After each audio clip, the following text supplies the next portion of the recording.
జీ5 app download చేసుకుని పూర్తి ఎపిసోడ్లని ఉచితంగా చూడండి. ఆంటీతో వేరుగా మాట్లాడి ఒప్పించేద్దామనా?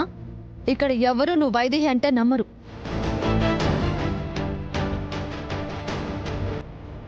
ఒకసారి మాట్లాడనివ్వండి, తప్పేముంది? ఏంటి ఇన్స్పెక్టర్? తను నిన్నటి నుంచి ఆవిడతో ఒకసారి మాట్లాడాలంటుంది కదా, ఒకసారి అవకాశం ఇస్తే ఏమవుతుంది అంటున్నాను.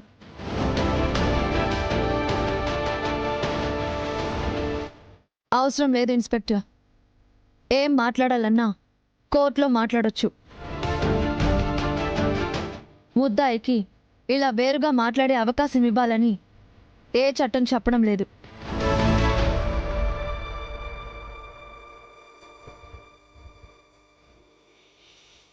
దానికి చట్టంతో పనేంటి లాయర్? వైదేహి చనిపోయిందని మీరందరూ నమ్ముతున్నారు కదా.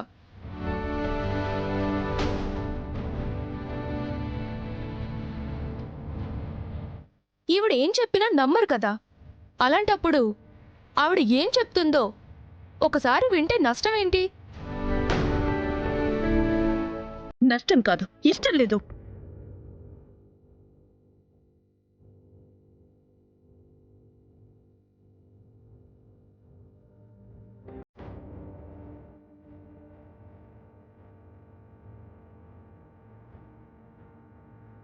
పోనీ ఇష్టం లేనట్టే మాట్లాడండి.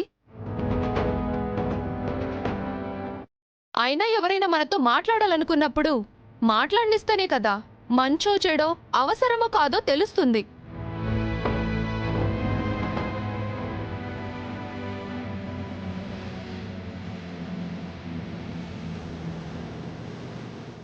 ప్లీజ్ అత్తయ్య, ఒక్కసారి మాట్లాడే అవకాశం ఇవ్వండి. ప్లీజ్ అత్తయ్య. అమ్మా మాట్లాడమ్మా.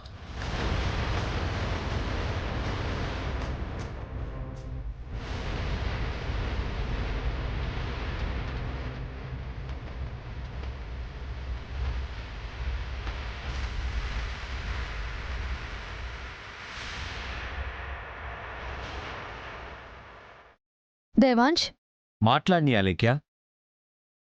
మాట్లాడినంత మాత్రాన ఈవిడ వైదేహి అయిపోదు, మా అమ్మకి కోడలు అయిపోదు. నువ్వెళ్ళమ్మా. వెళ్ళు.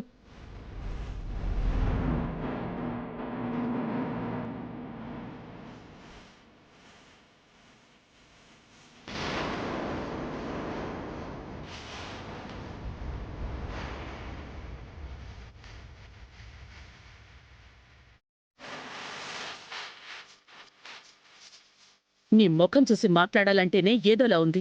ఏం మాట్లాడతావో తొందరగా మాట్లాడు. అలాగే అత్తయ్య, మీరడిగిన ప్రతి దానికి నా దగ్గర సమాధానం ఉంది. అన్నింటికీ చెప్పాను, కానీ ఒక్కదానికి చెప్పలేకపోయాను. వైశాలి నా స్థానంలోకి వచ్చేసరికి నేనెక్కడున్నాను, నన్నెప్పుడు కిడ్నాప్ చేశారు అని. అవును, అదే కదా మేము అడిగేది. నువ్వు నిజంగా వైదేహివి అయితే ఎక్కడికెళ్ళావు? చెప్పడానికి ఏమైంది? చెప్పలేనత్తయ్య, ఎందుకంటే ఆ రోజు మీరెక్కడున్నారో నేను అక్కడే ఉన్నాను కాబట్టి. ఏంటి? ఆ రోజు మీకోసం రాకపోతే అసలు బయటికొచ్చే అవసరమే ఉండేది కాదు నాకు.